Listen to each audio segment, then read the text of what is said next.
اس لیے ان تعلیمات کو یہ کہتے ہوئے نہ لیں کہ میں نے اسے کسی اور سے نہیں سنا. یہ ایک ڈائم اسٹور نہیں ہے جو یہ ہر کونے پر ہو. یہ بہت نایاب چیز ہے، لیکن آخری دنوں میں اس کی ضرورت ہے کہ لوگ آنے والی چیزوں کے ذریعے تیزی سے بڑھیں. تو بہت بڑا ظلم آنے والا ہے، ایک بڑا اندھیرا آنے والا ہے. لہٰذا ان حقائق کو منتقل کرنے کی ذمہ داری یہ ہے. اس لیے پوچھتے ہیں کہ خدمت میں کتنی برکتیں ہیں. کیوں؟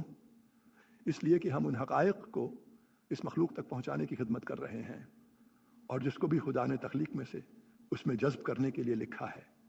یہ سب کہیں بیٹھے مسلمان نہیں ہیں، وہ ہر شعبہ ہائے زندگی سے آ رہے ہیں، ہر قسم کا پس منظر. اللہ تعالی بندے کے دل کو کھول دے گا جو وہ چاہتا ہے، اور وہ بندہ ڈھونڈتا اور سنتا ہے، اور یہ ان کے لیے ایک مانوس پکوان ہوگا، جیسا کہ ایک ذائقہ جیسا کھانا تم نے ساری زندگی چکھ لیا لیکن کبھی چکھا نہیں.